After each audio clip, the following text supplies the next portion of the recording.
amazing. I see CEOs, entrepreneurs. Jeez, beautiful, beautiful. Please be seated. And you know what? You guys look amazing. And before I even speak a lot, please, please, please clap your hands just for you guys. You guys look amazing. Wow. Wow. I hope everyone is ready. We're about to have a beautiful, beautiful day, a beautiful program. Beautiful people are going to be speaking here. We're going to have a great panel. You're going to learn a lot. And hopefully, you probably have a pen and a book. Because you're going to learn a lot. So you need to make sure that, you note some stuff that you're going to learn. And hopefully you do watch the podcast because there's a lot there to learn. Has anybody here ever seen the podcast? By show of hands. Really?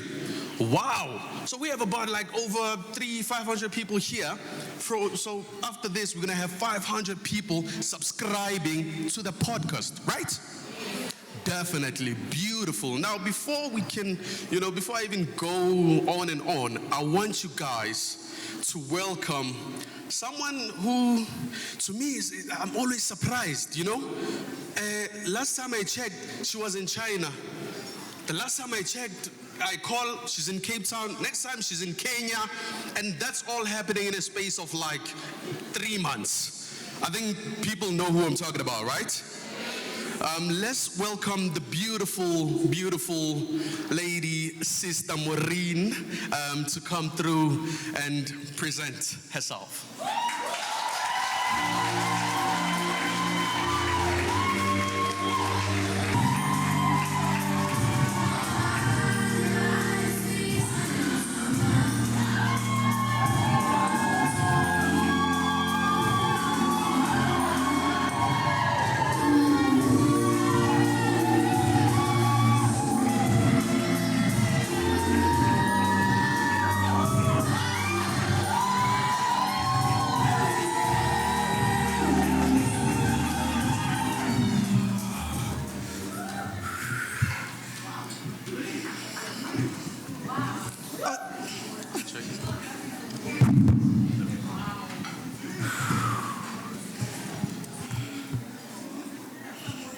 What to say.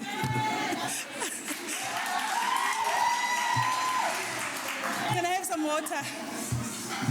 Thank you. I'm never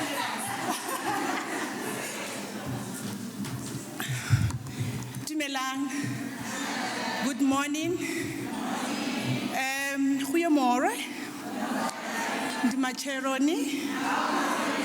Baringa Zulu.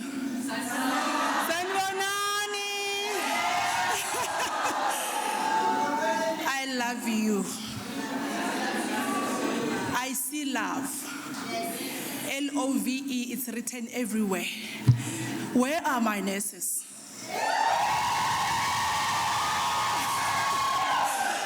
Guys, don't be offended. We are taking our positions today.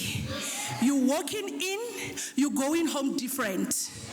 We're doing it, and it is led by nurses. And I'm a nurse with pride. Do it, and thank you so much for the support. The companies, the exhibitors, the sponsors, people who actually made it possible. I'm still gonna have my slot to talk. I don't want to take much of the MC time. I just want to say I'm here, as you can see. Beautiful, beautiful. Please do put your hands together for Sister Maureen. That was wonderful.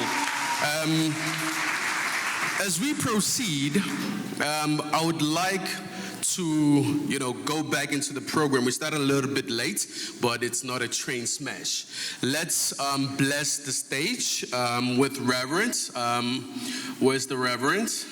If we can bless the stage and then we proceed, I think that would be the first thing that we need to do.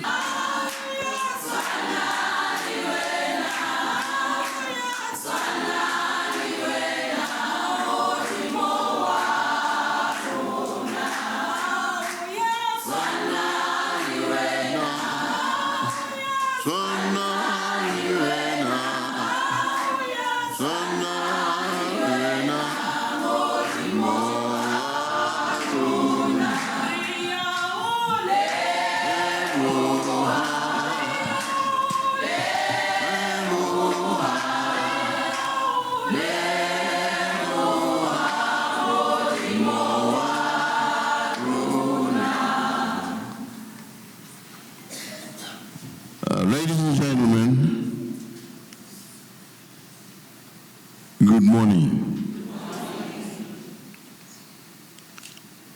are from the Northern Cape.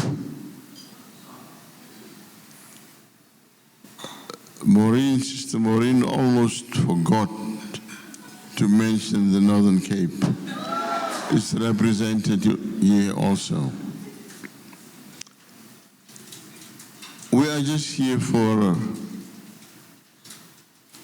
inviting the Lord to bless this occasion. It's an auspicious occasion. It's an occasion that doesn't happen every day. There are so many people outside. In their whole lifetime will never experience this. Let us bow our heads in prayer. Dear God, our Heavenly Father, we are here to acknowledge you as the only true God,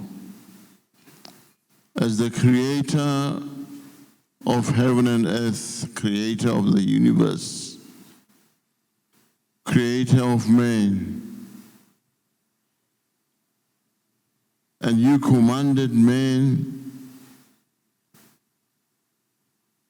to multiply and work. God, unfortunately, in our country, the percentage of those who are unemployed is staggering. But we are positive. With nurses like Sister Maureen, doctors, and all others gathered here, we are positive that we can make a difference in this country. Bless this occasion, dear Lord. Every speaker who will present, may everybody be wiser when they live here because of hearing from different speakers. So we invite you, O Holy Ghost, come and bless us. God, grace us with your glorious power. There's only one, and it is you. We thank you and we love you. In the name of your Son, Jesus Christ. Amen.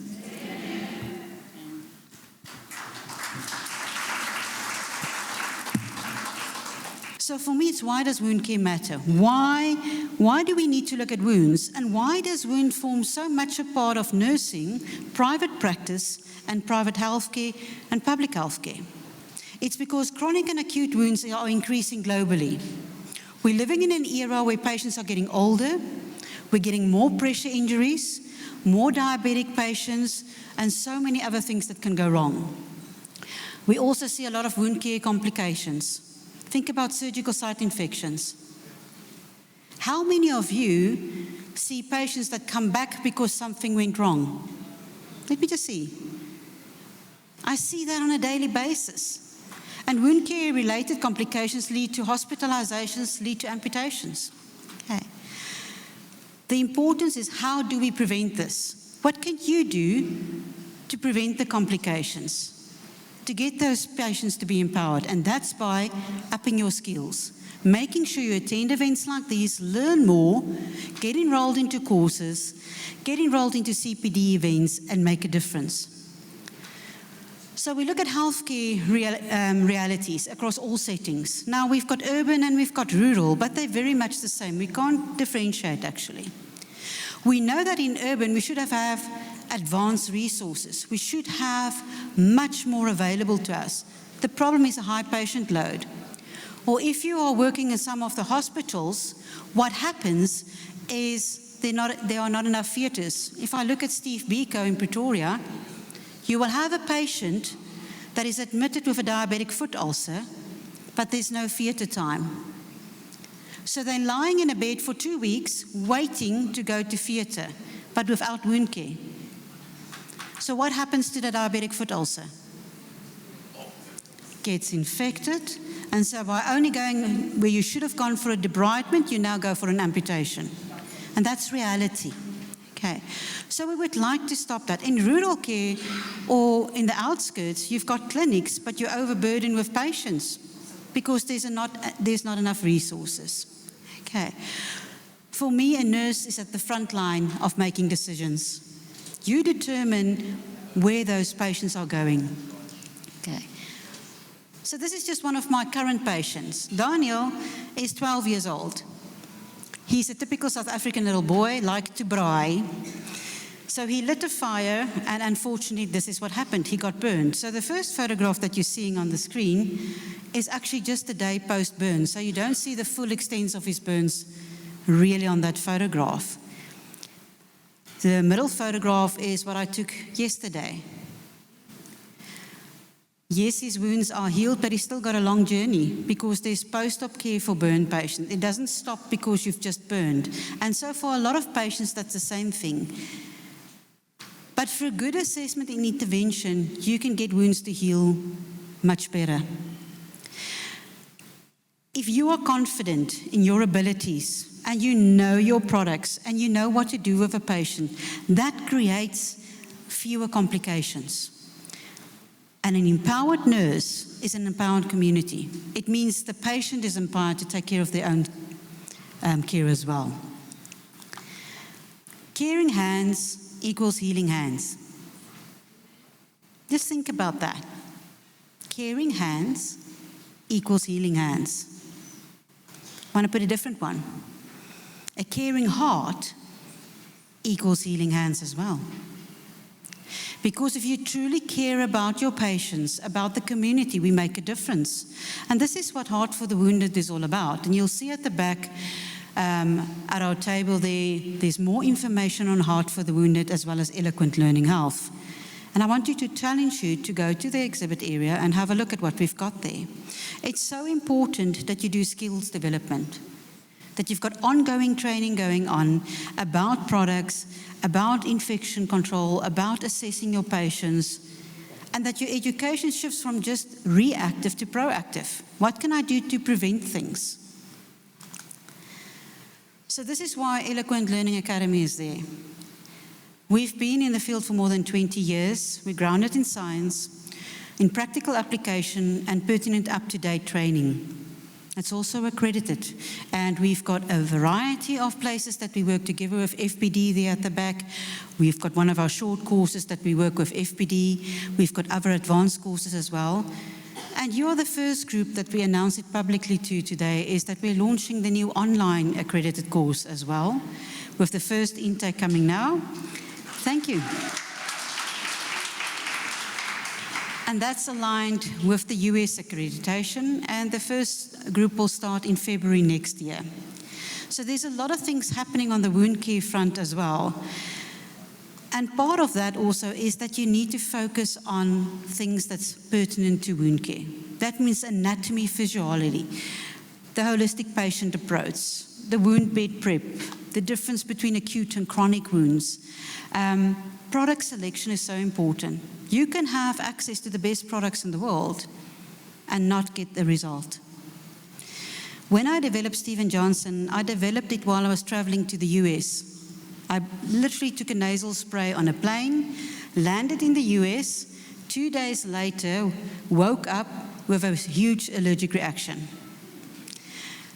First ER unit saved my life with cortisone, and then they misdiagnosed me and said I had shingles. Now, shingles and Steven Johnson's not the same.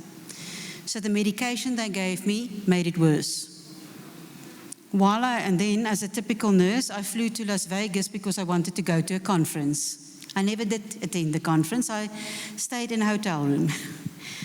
But that saved my life because I wasn't intubated and I did my own wound care.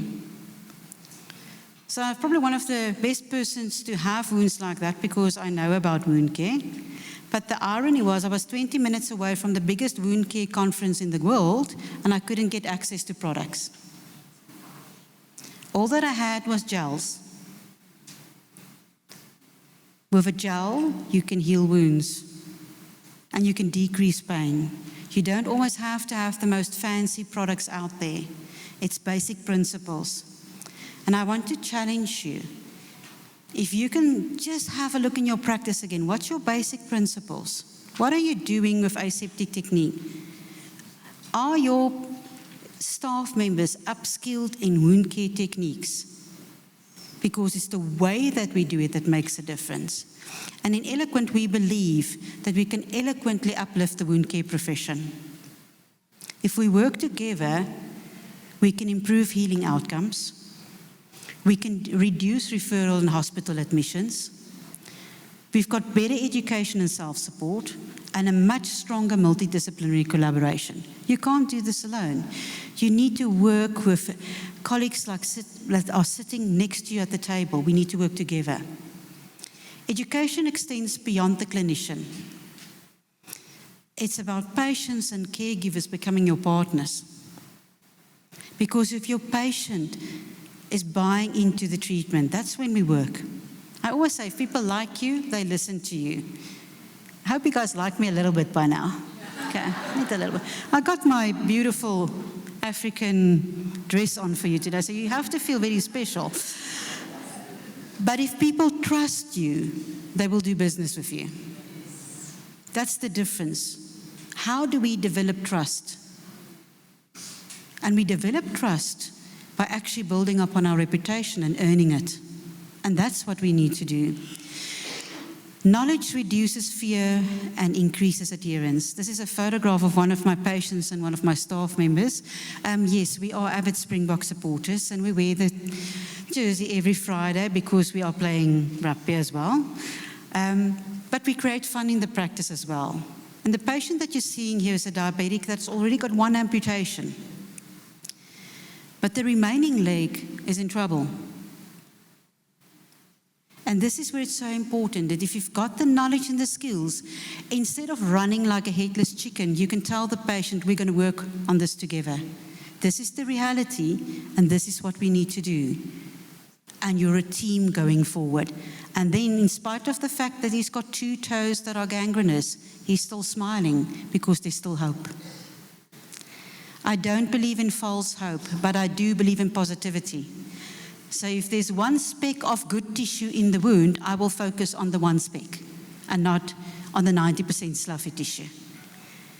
It makes the difference between a patient saying, I'm going to go and I'm going to do my best to get this best result.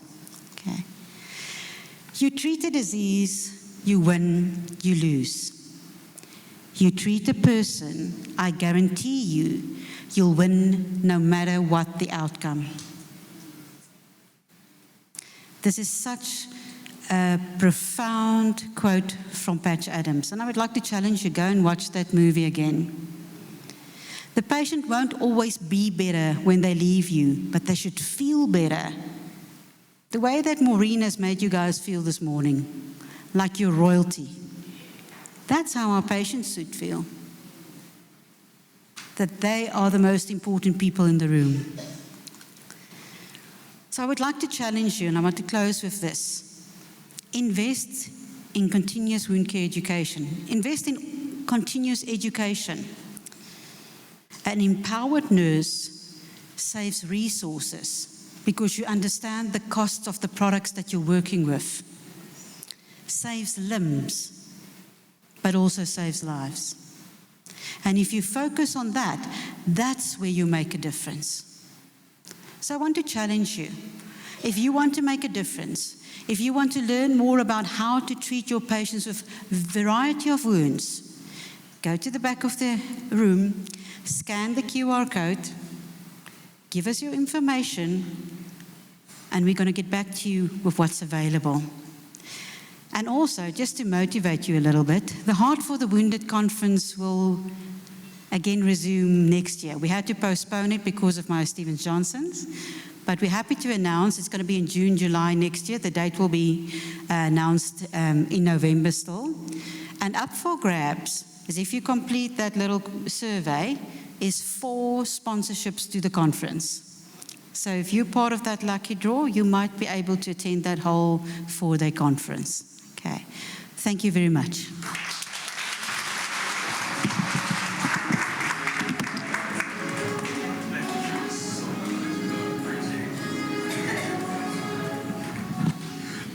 Ladies and gentlemen, please put your hands together again for Sister Lizelle. She really just saved us right there for a second, right? And by the way, I've had a chat with Sister Lizelle on the podcast. Amazing story about Stephen Johnson. Amazing story, and what she survived is something that was near death. And trust me, it's a powerful story. Please go watch it, check it out. And would like to welcome Sister Charlotte again. I hope you didn't lose your vavavoom. Please do come back. And please, again, a warm welcome for Sister Charlotte. Thank you so much for your patience. Thank you so much for your patience. Thank you. Can you tell your neighbor and say that it was the first portion, that one? It was the first part. And it was an icebreaker, ne? Yes, you know, we nurses, we bounce back. We are very resilient and we come back with more power. Right, let's continue the second part. Empowering nurses through continuous professional development and elevating patient care. I think I alluded before that it is for upskilling, improving nursing care. My presentation outline is introduction, the purpose of CPD, the CPD cycle, criteria for recognition of CPD providers, terms and conditions for CPD implementation, themes for delivery, package point allocation, definition of the scope of practice, the sample for the phase of CPD implementation, the role of the employer, the role of the practitioner, the role of the CPD provider, word of encouragement. Introduction, as I said, that is, we are mandated according to the Nursing Act for nurses to undergo CPD, and then for the CPD providers, they must be there, they must apply and get accredited. And then CPD pilot was successfully done in 2022 to 2024. And then the first year of phase-in approach to CPD implementation was conducted in 2024 to 2025. And then the second year of phase-in approach to CPD implementation is conducted now from 2025 to 2026. And then CPD framework was compiled as a form of reference. Please download it. If you are a nurse, you must have CPD framework. It is guiding and it is preparing you for CPD. It is prepared with simple language and it is having everything about CPD. Thank you. The purpose of CPD, to maintain professional standard of excellence, to ensure up-to-date and relevant knowledge, to promote lifelong learning, safe, ethical, and professional growth, to strengthen accountability of nurses and midwives to themselves, empower healthcare users and communities, to promote the public interest and deliver quality nursing care. The CPD cycle, it commences on the 1st of July and ends in the 30th of July the following year.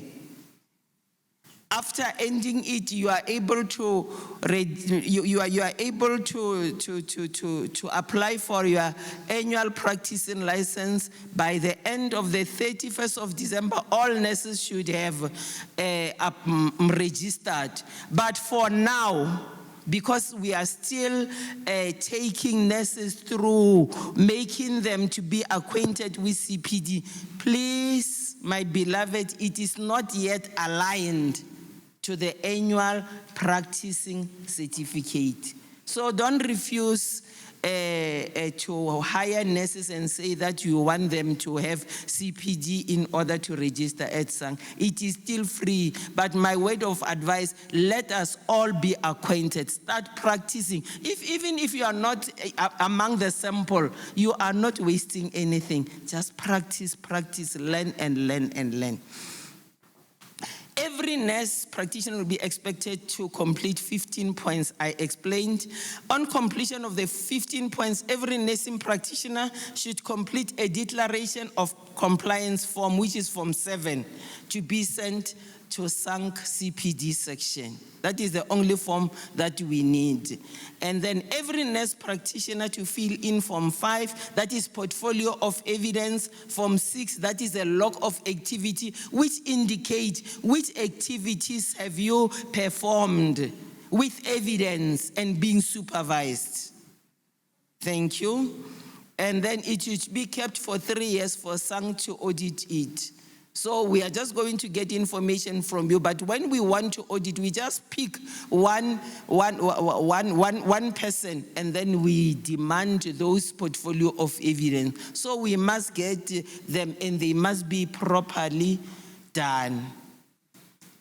The criteria for recognition of CPD providers. Presently, the CPD providers are the institution, and then the institutions as CPD providers, they are not applying individually, they are applying as a group.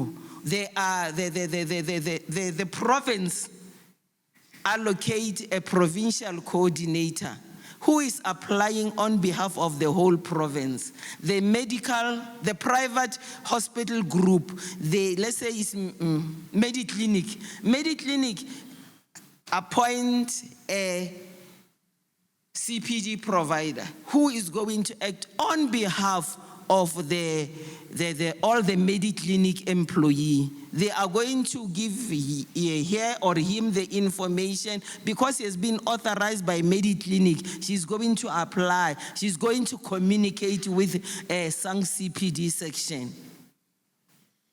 That's how we do it. And then the private CPD providers are not yet employed. SUNG has not yet started the process of inviting everyone to apply as a CPD provider. The processes, as I told you that everything is regulated, the processes is still going to be gazetted. You know, there are processes which are followed. The council must approve, and then it must go to the government printers for gazetting. You are going to see it, and you are going to give inputs, and then the inputs are going to be analyzed and then implemented, and then now it can be gazetted, and the communique will be there to inform you that now you can apply as CPD providers. The terms and conditions will be adhered to. We right up to so far.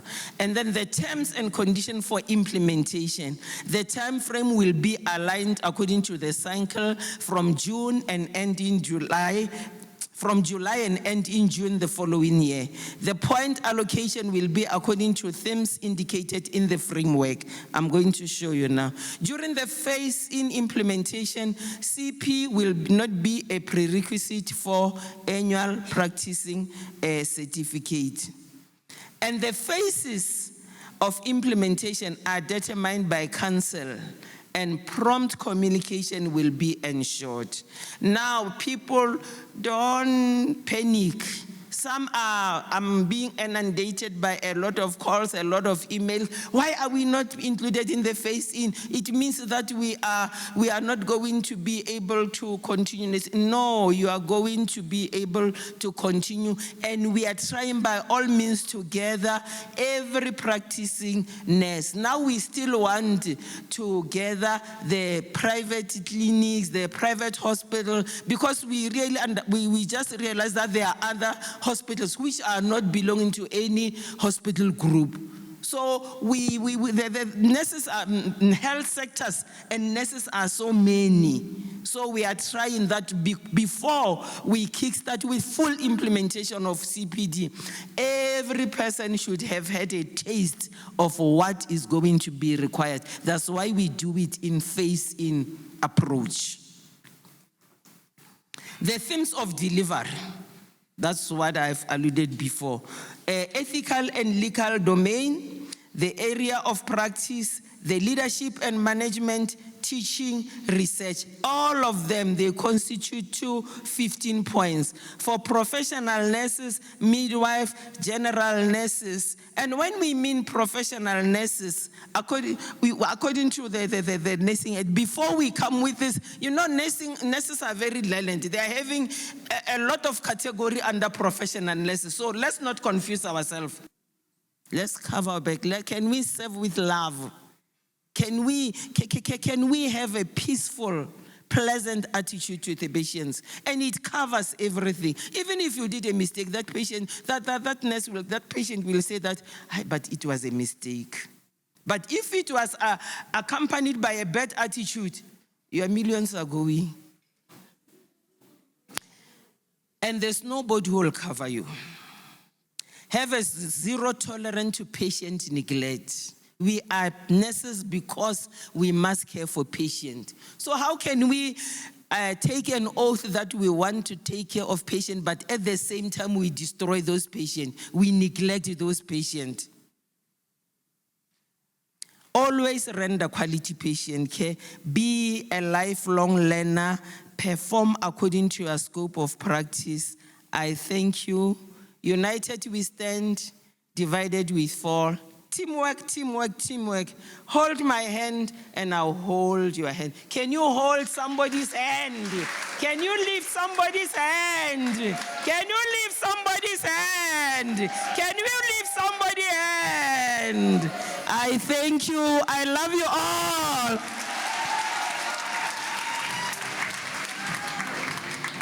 Very informative. Very, very informative. And I saw you guys were paying attention to that, eh? That was so important. And we actually have a full episode about that. Like, if you want to go and watch that, you can actually grab it on YouTube. Don't forget. You know, you guys were paying attention. I thought nurses only, do quantums and stuff like that. Marongati. I don't know what's going on. We have a new dawn of nurses here these days. I don't understand. As we continue, guys, I would like to switch the program a little bit and have Dr. Fatima coming to the stage. We are behind with the program, so we're going to try to keep it a little bit short, 10 minutes, and we move with the program.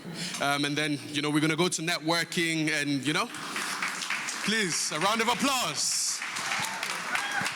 Does this mic work? This mic, does it work? Sorry, this one doesn't work. Morning, everyone.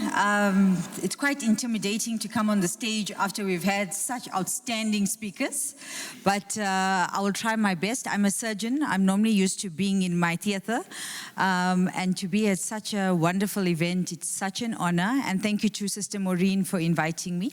So I met Sister Maureen 2 years ago when we started at Johannesburg Surgical Hospital, and from day one, she is the most dynamic sister that I've ever come across. She's a businesswoman. She sees the gap and she goes for it. And I'm very proud to be here today.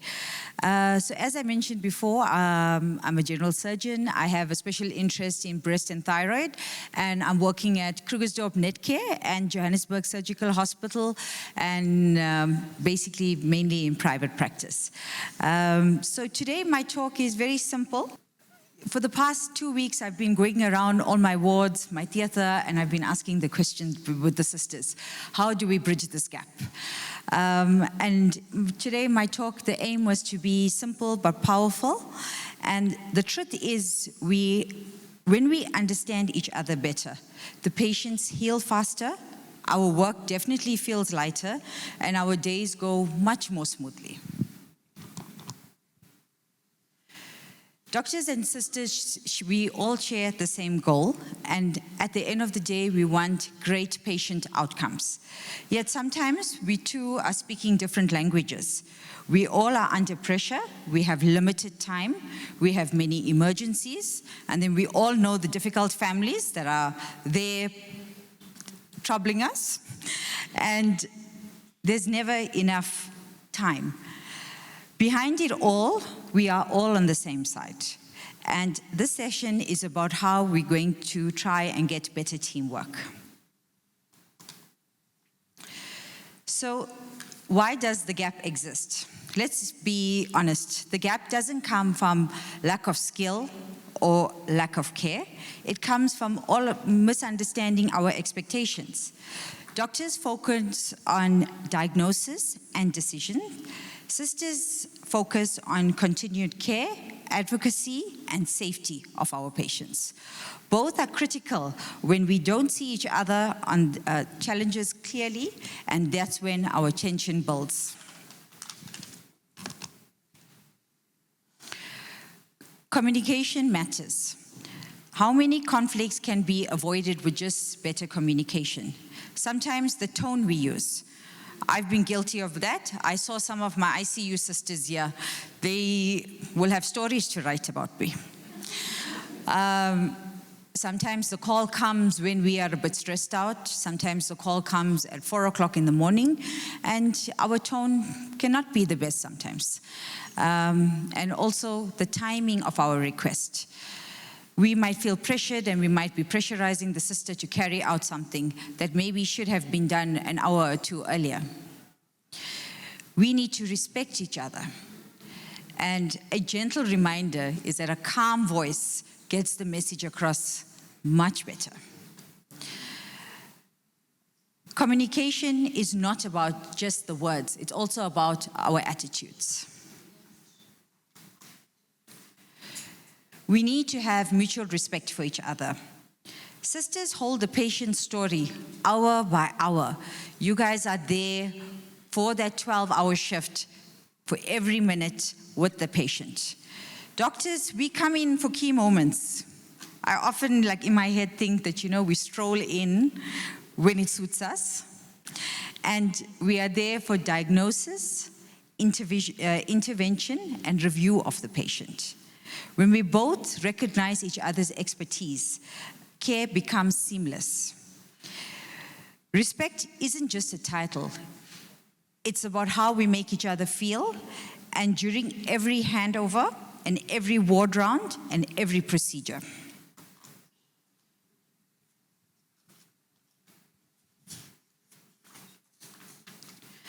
At the heart of every hospital is one purpose: the patient. Every report, every observation, every stitch, every note contributes to that. Remember, when the patient gets better, we win together. That is the ultimate measure of success. So the barriers that we face is miscommunication, hierarchy. Doctors often think that they are superior, but let's be honest. I remember my days at Kalafong ICU as, I think I was the second-year surgery registrar. It was the sisters that guided me in that ICU. Often the way they looked or the way they shook their head, like, stop doing that. They are the important ones. Even when I came into private practice, there's a sister in my Krugersdorp Netcare. She scrubbed for a general surgeon for 30 years when I arrived in private practice. That sister had seen more operations than I had done. And often during the operation, from the corner of my eye, I was looking at her expressions. And when she saw me heading into trouble, she would be like, or she'll hand me an instrument. And she never made me feel bad because she didn't want me to feel out of place. So she would never openly make suggestions about what I was doing, but she would hand me an instrument that would have made my operation better. And I would just quietly take the instrument and do what needed. And honestly, till today, I have so much of respect for Sister Magdal at Netcare Krugersdorp.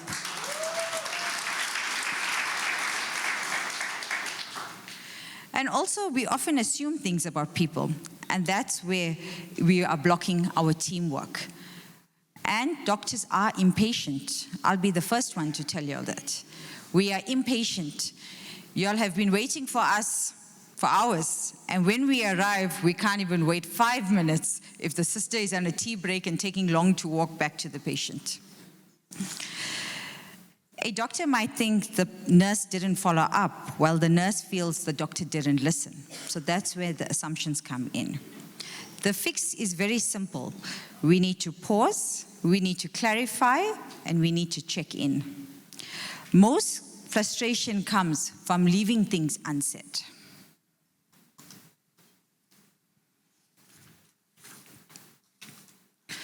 So practical solutions is clear, concise communication, regular feedback. We don't need to give feedback with blaming the next person. Involve each other in care planning and address issues early. Celebrate the small wins. Thank you goes a long way. That's something small my parents have taught me, is to have respect. And I do make my mistakes, but I will not leave my theater without thanking every staff person. And that's something I try to do with every single theater list that I have. When a doctor notices a sister's effort, morale rises. So you'll see when I go to theater, the sisters will make that extra effort to assist. When a sister understands also the pressures of multiple emergencies. So for example, in ICU, the sister might be concerned about that patient, but in our heads, we are already having 10 patients, maybe in 2 hospitals who are currently complicating, and that patient might not be the most serious at that point. But for that sister nursing that one patient, that patient is her priority. Empathy is not something that needs to be taught. It's something that we know from the time we are kids. It's a leadership skill, and it changes the entire tone of our interactions in the wards. So theater is the ultimate teamwork. So from the surgeon to the anesthetist, our scrub sister, our floor sister, our anesthetic sister, to those cleaners that are there waiting after every case to run in and clean that theater so the next patient can come in. We need every person to be part of the team in order for a successful operation. One small miscommunication can result in a complication for the patient, and it can cause big delays. And what's very important is trust. For example, if I'm doing a theater case, I need to trust that the patient is strapped to the bed correctly. If I'm moving a patient in theater, I need to trust that we're not going to injure the patient when we are moving. If I'm doing a theater case, I need to ensure that the staff are counting the swabs that we are using. We all need to work together. And for example, my sisters, they like to tell me the story. They said they did a case with another surgeon many years, maybe 20 years ago. Because I told you I'm from Krugersdorp Netcare, my staff has been working there for a long time. So they kept telling the surgeon, there is one Ratex missing. And this surgeon was adamant that he gave them, they are not counting correctly, and they carried on. So the scrub sister said that she refused the anesthetist to wake that patient up until an X-ray was done, because she was 100% sure that there was a swab left in that patient. When they x-rayed the patient, it was clear the swab was left. So sisters, you'll play such a vital role. You all are the protectors of those patients. And it's very important that we all listen to each other.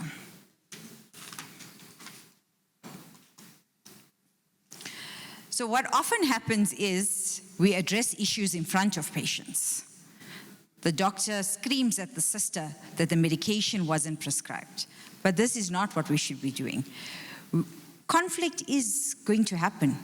We are all in a high-stress environment. The secret is about how we handle things, and we shouldn't do it in public. We should go to private settings and have discussions. We should use I feel instead of you did. Focus on the behavior, not on the person. It takes maturity and leadership, but doctors and sisters, we have that. So how do we build these bridges? A smile, that goes far. A quick update before going home. I really appreciate sisters sending me WhatsApps. And you know, they're doing it with their own airtime. A phone call, I don't know why, a phone call sometimes irritates me. But the sister who sends me a WhatsApp, I really have so much of time for them.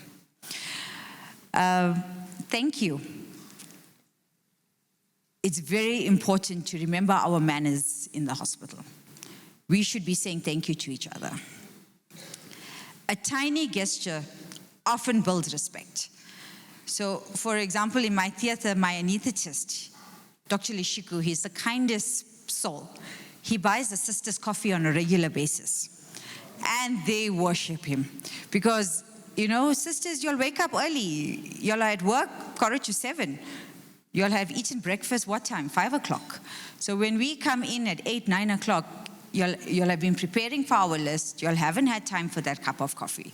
And Dr. Lishiku calls the cafe and he gets 5 or 6 coffees sent up to theater so that there's something on the side for the sisters to have a few sips in between cases.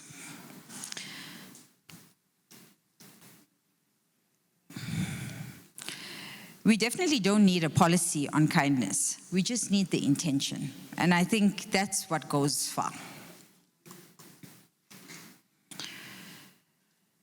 Together we heal. Collaboration definitely improves safety. Doctors and sisters, we are two great strengths that we need to work together. Bridging the gap is basically a mindset. We all have that difficult doctor. So already when she walks into ICU or to the wards, people are on edge. And then we want to see the bad in them. And maybe it's also for us. We know the 1 or 2 sisters that are difficult with us. So I think we need to change our mindset. And, you know, I really want to thank Maureen for giving me this topic because it made me communicate with all the sisters that I work with. And I got so much of insight into, so they tell me I'm very impatient. And that's something I'm going to be working hard on for the next few months. So we need to have strategies on how we are going to be better. We need clear handovers and updates, structured digital communication, doctor's handwriting.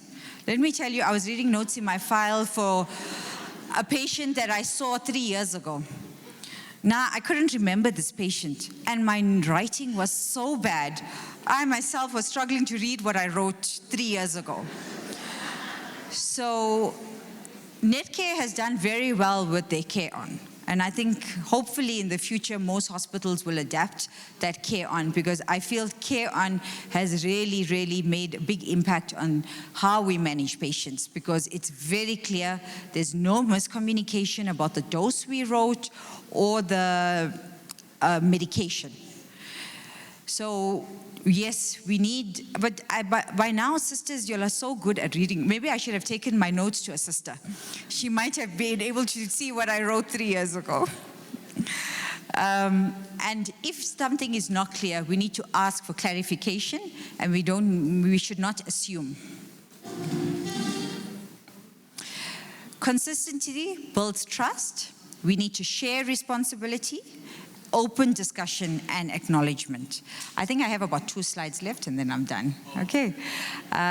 Regular debriefs and reflections. We need to be respectful. And safe communication. So going forward, I'm going to have more conversations with my staff. Sister Inga, I haven't asked you any questions, but I think I've been quite well behaved in medical ward. I think we should all work on our tones, no public criticism, and equal dignity in our roles. We should be having M&Ms and discussing cases, equal participation in audits, and reflection rather than blame. Thank you.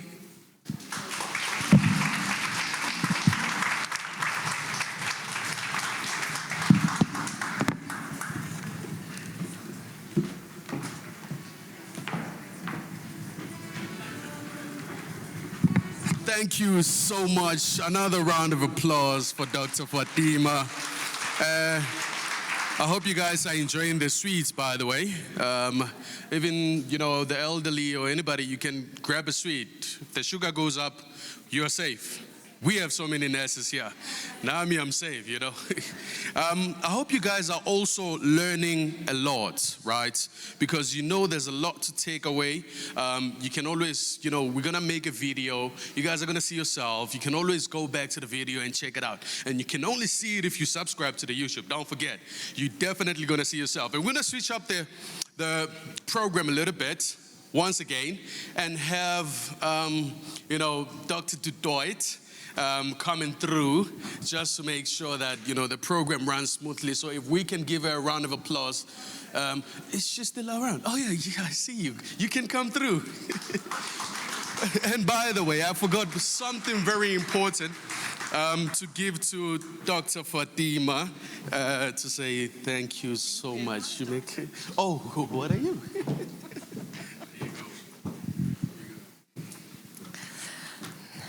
Hi there, guys. I always feel so privileged to come to these functions because I feel inspired. I hope that you're inspired. So I want to start and I want to say that each and every one here has a dream. Am I correct in saying that? And a guy with the name of Henry van Dyke said, "Some succeed because they are destined to. But most succeed because they are determined to." And you being here shows me that you're determined. So I hope that you take home from each and every person that acts as a speaker today and that empowers you. So my name is Ingela. I'm the founder of Easy Peasy. I assist doctors, nurses at the Department of Health when it comes to permits and licenses. Okay. And how that happened, back in the day, I was a vaccine representative. And it's when they then started with the permits, and the nurses said to me, "Ingela, we need to get these things done, but we don't have the time. We spend hours on the phone phoning these guys, they never answer." And I then took the initiative to take these permits to the Department of Health, and I build a relationship with these guys. And I take the pressure off you, because you don't have the time to spend hours on the phone to ask, "Where's my permit? Have you received my email?" So that's where my company name Easy Peasy comes from, because I want to make life easy peasy for you so that you can focus on the things that matters. Permits are not only paperwork and your key to obtaining medication from wholesaler. They are a legal requirement if you move into the private practice setting. Practicing without a permit is unlawful. And as our SANC representative here said, we need to act in our scope of practice. It puts you at risk of serious consequences, including legal liability. I always say, guys, you don't want to be in the news for all the wrong reasons. You can be held personally accountable if you overstep. And a valid Section 22 permit safeguards you like a legal shield. It protects your license, your reputation, and your future in this profession. It protects your patients, ensuring the care is within the legal framework. It's not just compliance, it's a professional protection ensuring ethical practice, maintaining the standard of nursing that we are proud of. So I had a whole presentation about what a Section 22 permit is, how it differs from a dispensing license, but I see that we're running against time. So I'm going to give you my details, and I'm going to act on a one-on-one basis with you when you have any queries. So it's easy to contact me. You can always WhatsApp me on 063 910 5659, and I'm here to guide you guys. Don't make a mistake and just apply for a dispensing license and pay 1,200 Rand when you are not going to qualify for that. Speak to me and let me guide you and help you. Okay, that's me. Easy peasy.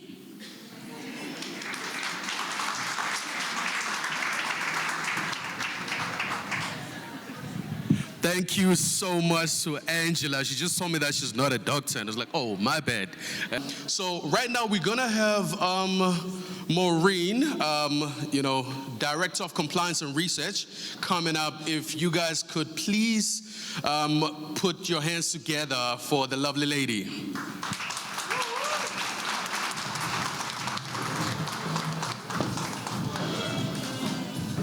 Thank you so much. You are lovely too.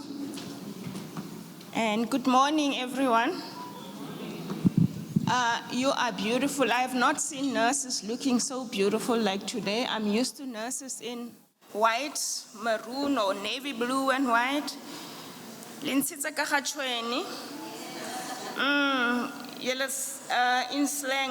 uitgevat in Afrikaans. You really look beautiful. Nibahle.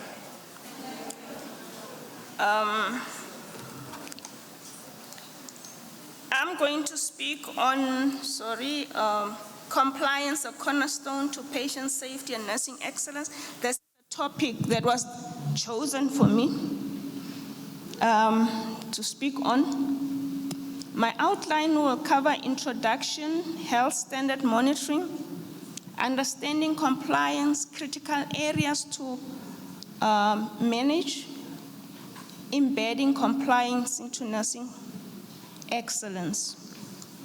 Now, compliance to health standard refers to ongoing adherence to established norms, policies, clinical guidelines, legal requirements that ensure safe, effective, ethical, and high-quality health care. Always doing the right things the right way. Even at 3 a.m. when you're working night duty. 6:30 when you have had a long shift. There is no reason to break the rules. Always comply, do the right way all the time. It's gonna save you a lot. Now we have standard generating bodies, your National Department of Health that will be producing your guidelines, your policies, protocol, treatment standards, and issues national core standards and ideal hospital framework. Then you have the Office of the Health Standard Compliance that develop norms and standards and also oversees inspection. They come out and monitor compliance, and this body is instituted under the National Health Act 61 of 2003, Section 77. National Department has to have this body to continuously monitor standards. And the same section of the Health Act also requires provincial office, the MEC, also to have a unit that monitors compliance within the province, not just the public hospitals, private too. as provincial government, are responsible for health, overall health of the province. South African Nursing Council, the governing body for nursing profession. They also issue standards. Last year, April 2024, standards for nursing and midwifery education standards were issued. How many of you have the copy of the standards? Hey, Sank is here. You better just raise your hand even if you don't have. How many of you have seen the standard? Please go and download it, because by now it's more than a year that is out. And when Sank comes to your institution, they're going to be using the same standards to monitor compliance. Please get hold of all these documents. Now, in compliance monitoring, clinical audits are conducted. Like I indicated, OHSE will come out, but will inform you when. That's when you're gonna run around, heads are rolling, places are cleaned. You're doing extraordinary things when it could have been done every day, all the time. It could have been like your Bible that you read every morning, like a daily practice. SANC also comes out, but they are more interested in those facilities that are teaching students. That's where they came out in our provinces. They wanted to see if student nurses are really learning, are going to benefit clinically. Internal audits, these are the ones that are conducted ourselves as a provincial office, we do, but they are also internal by yourself as managers. Whoever is appointed as a compliance officer in your hospital, they will be doing these assessments. And you as a nurse, you as a unit manager, you download all those standards, keep them by the station. These are the ones you will, on a monthly basis, tick to see how you are complying to these. You know, when we were students, the department was called Transvaal Administratie, Provinciale Administratie, and we were student nurses. You know, when they're supposed to be coming, a lot of things are happening. There's deep clean, there's do what, there's file. We don't need to do that. You have standards now, you know what these bodies are wanting. Get all the documents, all the procedures, the SOPs, do the right things. Don't wait for them to give you a date. Do it as if they're gonna come unannounced, because as province, we come unannounced, we don't announce, because we really, but it's not to catch you, but you want to ensure that you do this as a habit, daily must do in your institution. We need to be compliant because we must adhere to protocol, and these protocols safeguard or protect the patient and safety. Also from safety, incidences from happening. When we are compliant, we reduce the risk of errors and adverse events. Some of these incidences take us to court. They cost us our profession. They cost us money. So if we have prevented that, we will be saving ourselves from the stress of these findings and liability. Compliance fosters a culture of accountability, vigilance, proactive. When you have self-assessed, you've conducted self-assessment, and you found gaps, you immediately correct those gaps. And by immediately addressing, you could have prevented a problem that was going to happen next week and that was going to cost you your profession. Continuously, managers conduct those audits. Give feedback where you need to give feedback. Complain, report, continue to knock at the finance office, supply chain, everywhere, manager's office, to ensure that they fix the gaps, help you fix the gaps those that you've identified.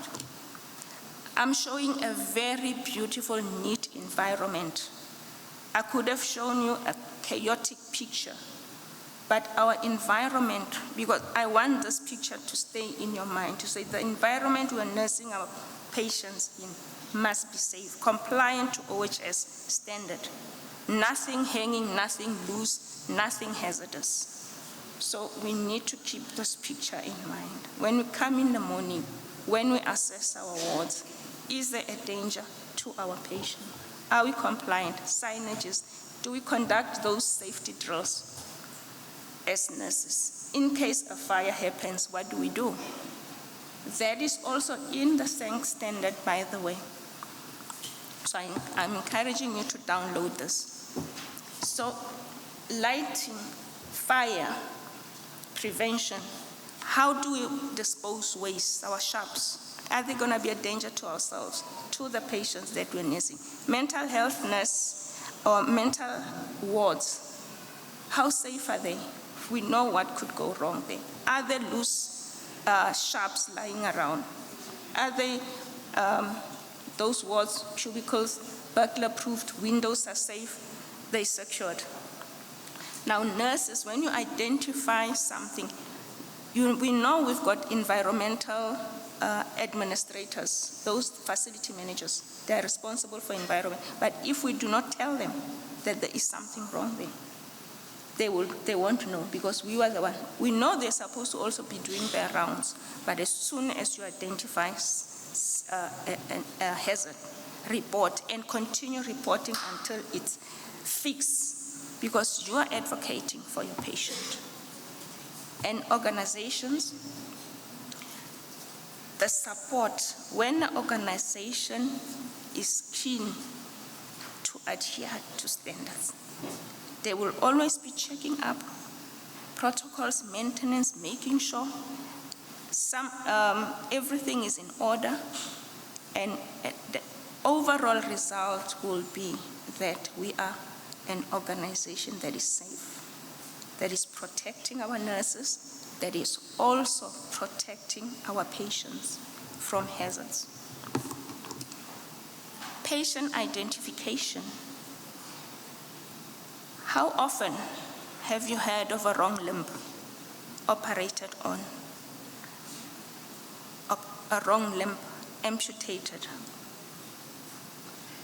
A wrong patient operated on? It's very, very critical. Your SOP on patient identification, it must be there in the hospital. Informed consent.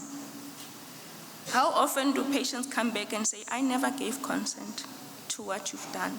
How do we communicate with patients when we're obtaining consent? Must be very clear. Documentation. Our previous doctor just mentioned the handwriting. Standards require that our writing is legible, especially patient record are legal document. They are clear. Each page have a patient detail. In case you are photocopying and a page fall on the floor, it must be clear it was page 2 of this patient record, page 3, so and so. Patient engagement and empowerment. How often do we have to account to patient falling, which is the patient's fault, not ours? Do they know that they're not supposed to get out of bed? Do they understand their condition, that they should be asking for help when they need to go out? And do they even understand what's wrong with them?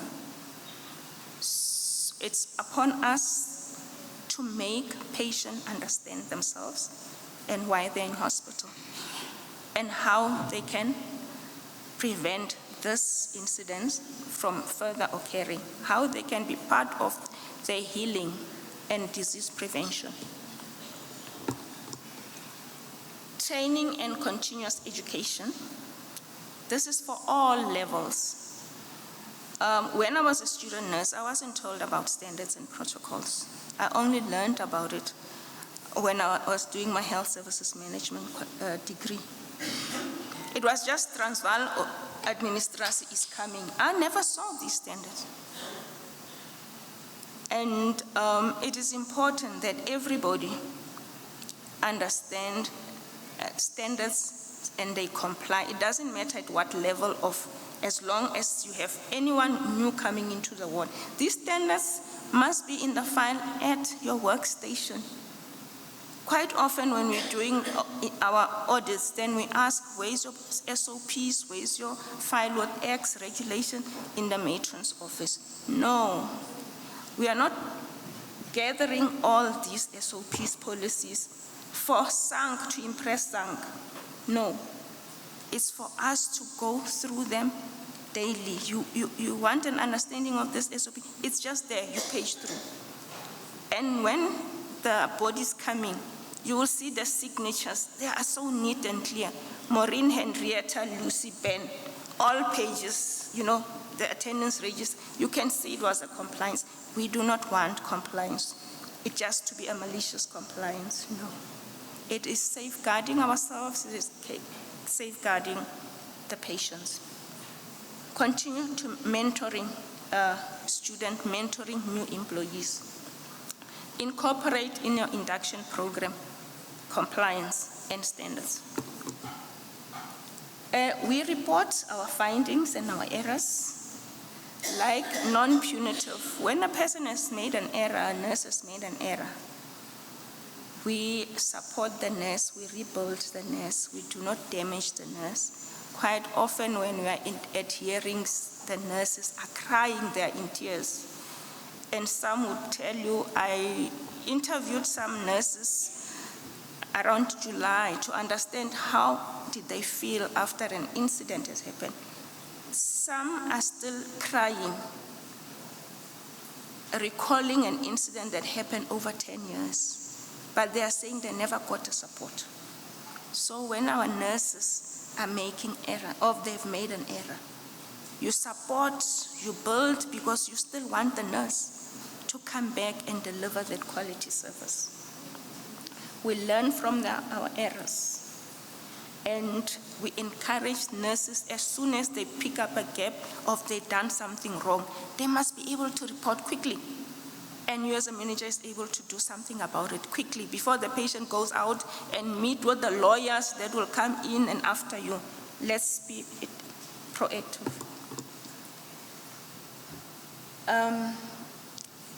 Nurse managers take the lead in conducting internal audits. We want it to be in your job description or your key results area that you have conducted your self-assessment.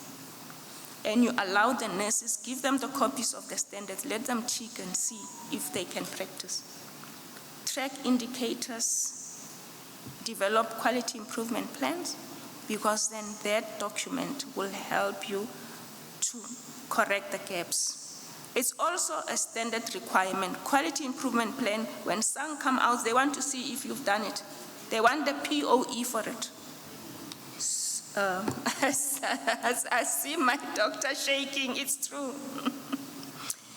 Embedding compliance into nursing excellence.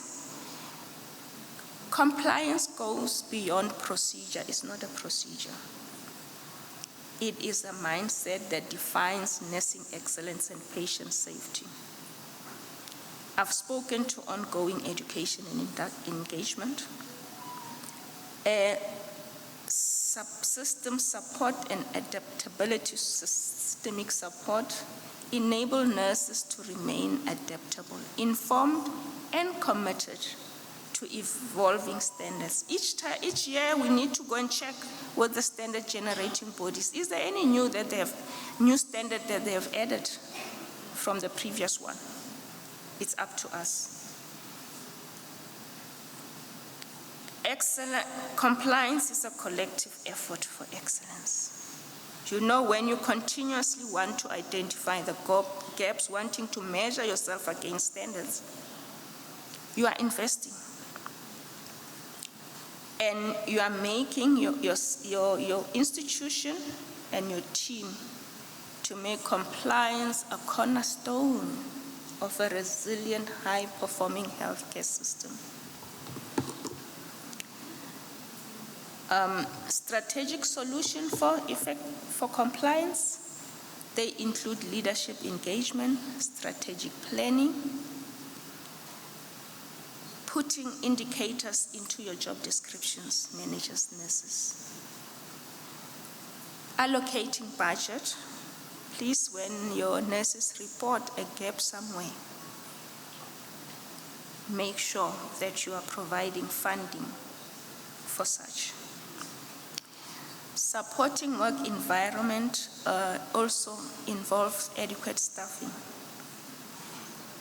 and supporting environments to empower nurses to consistently follow safety protocols.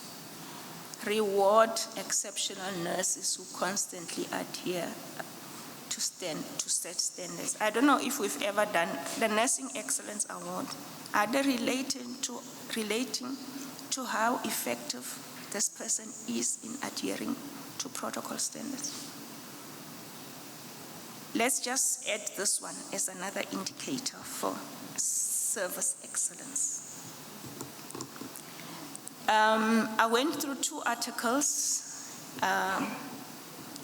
on nurses' compliance to patient environment safety guidelines. That was an international journal. There is a lot coming out of there. There is also one talking to cornerstone of healthcare, awareness and compliance of patient safety measures in a large tertiary hospital. Very interesting. So what I've spoken here is just a small percentage of what you will gather out of these 2 papers. Please go through them. And in Gauteng, we say we serve with a smile. So continue to serve with a smile. And I thank you so much for giving me the ear.